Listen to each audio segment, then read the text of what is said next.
இன்னைக்கு என்னோட பர்த்டே, இவனுங்களுக்கு அந்த பர்த்டேன்றது கூட ஞாபகம் வரல, என்ன ஒருத்தனும் விஷ் கூட பண்ணல அப்படின்னு சொல்லி ரொம்ப ஃபீல் பண்ணிக்கிட்டு இருக்கா. அந்த நேரம்னு பார்த்து எவனோ ஒருத்தன் வந்து கொடையை எடுத்துட்டு வந்து ஹீரோயினுக்கு பிடிக்கிறான். ஆனா யாரா இவன் அப்படின்னு சொல்லிட்டு ஹீரோயின் திரும்பி பாக்குறா. பார்த்தாதான் இப்பதான் நம்ம ஹீரோவை நமக்கு இன்ட்ரடியூஸ் பண்றாங்க. அப்படியே கியூட்டா வந்து நின்னவன் இவளுக்கு இவனை யாருன்னு தெரியாது, இவனுக்குமே இவளை யாருன்னு தெரியாது. இவங்க 2 பேரும் இப்பதான் ஃபர்ஸ்ட் டைம் மீட் பண்ணிக்கிறாங்க.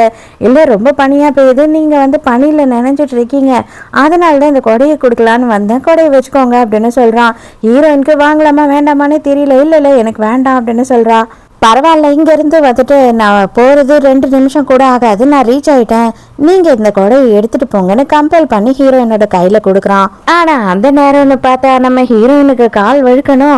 அவளுக்கு பனியில் கால் வழுக்கி விழ போகிற நம்ம ஹீரோ விட்டுருவானா என்ன, ஓடி போய் தாங்கி பிடிக்கிறான். ஆனால் பனியில் வழுக்கிக்கிட்டே போய் 2 பேரும் ஒரு கார்னருக்கு போகிறாங்களே. ஆனால் ஹீரோக்கு நல்லாவே தெரிய வந்துடுச்சு நம்ம இந்த பொண்ணை போய் கிஸ் பண்ணிட போகிறோன்னு. அதனால என்ன பண்ணுறான்னா டக்குன்னு உஷாரா கையை வச்சு தடுத்துடுறான்.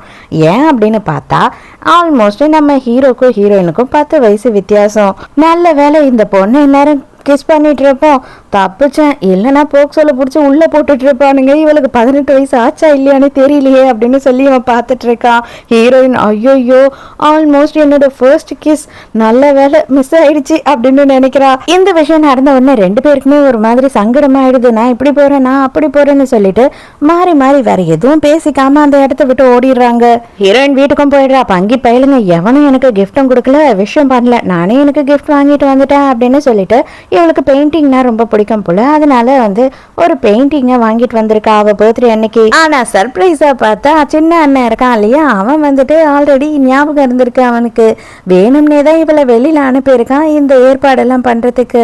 அப்படா நீ மறக்கலையாடா அப்படின்னு கேட்குறா. நான் எப்படி மறப்பேன், நீ தான் எங்களோட செல்லமாச்சே, அண்ணா பெரிய அண்ணா கூட நிறைய காசு அனுப்பியிருக்கான் அவனுக்கு, உனக்கு பிடிச்சதெல்லாம் வாங்கிக்க சொல்லியிருக்கான் அப்படின்னு அவன் ஒரே டான்ஸ் பண்ணிட்டு இருக்கான். அது மட்டும் இல்லாம உனக்கு இன்னொரு சர்ப்ரைஸ் இருக்கு தெரியுமா, டே வளர்ந்தவனே வெளியில வாடா அப்படின்னு சொல்லி கூப்பிடும் போது பார்த்தா ஹீரோ அந்த இடத்துல பொக்கேவோடு வந்து நிக்கிறான்.